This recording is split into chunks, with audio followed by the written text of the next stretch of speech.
kahit wala pang tulog. Kimi, nasa Cebu na ulit. Miss na nga ba agad ang kanyang babe?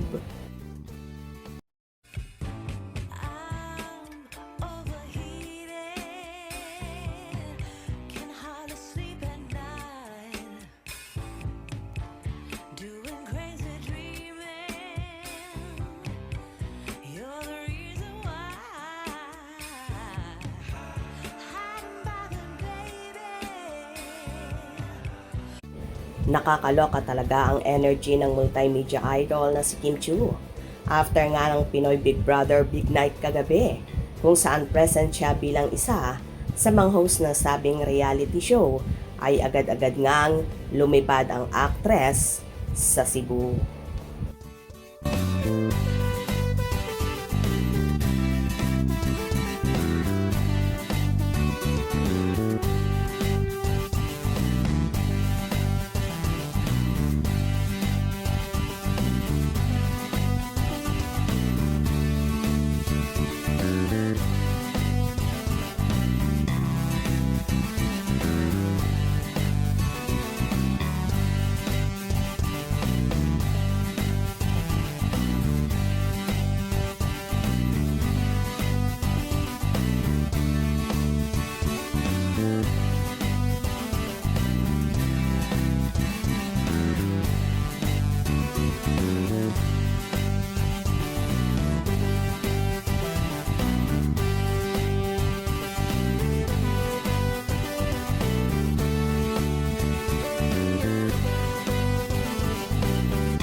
Nagbahagi ang dalaga ng ilang larawan sa kanyang Instagram story kung saan may caption na 4:55 a.m.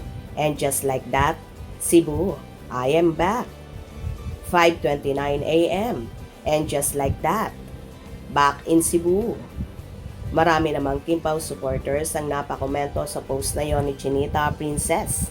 Wow, parang ganyan din ang nangyari noong manood siya ng Taylor Swift sa Singapore. Umalis sa umaga, balik sa gabi. Kaya nasermonan ni Paulo kasi next day taping nila. Now she do it again. Ewan ko kung masisermonan ulit. Miss na kagad lalo na sa boyfriend na clingy. Kimpaw forever, 24 hours is long enough. Miss na kagad each other. Ganyan din po si Papi. Pag may out of town show, nagmamadali talagang umuwi. Paano namimiss kagad yung isa't isa? Blessed Sunday po sa lahat ng #Kimpaulandia. Siyempre ayaw niyang na-miss ang love babe niya. Balik agad si Kimi sa Cebu. May shooting kasi aalis na naman agad sila. Dapat talaga present siya sa Pinoy Big Brother Collab Big Night dahil kung hindi siya papasok sa show business. Siguro before umpisa ng taping nasa schedule na nga at alam na ng management. Wow! Amazing, she loves her work and that God bless her ways. Akala ko asa pa siya, wala na siya. Iba tuloy yung nag-sexy dance. Si CJ. Hihihihi, o na yan sa airport. Sunduin naman niya ni Paulo sa airport. Ingat Kim sa biyahe. Maulan pa naman dito sa Cebu ngayon. Parang Singapore to Manila lang. Walang kapaguran. Kim, ingat. 1 hour airplane ride lang ang Cebu from Manila. Ang sarap pa naman kapag na-miss mo ang gustong-gusto mo nang dumating sa paroroonan mo. Gusto nang makita at mahawakan or mabeso man lang yung na-miss mo. #Kimpaw. Wala na ako masabi sa lakas ni Kim. Super busy talaga ng nag-iisang Kim Chiu. Hindi uso sa kanya ang pahinga. O diba, kaloka talaga.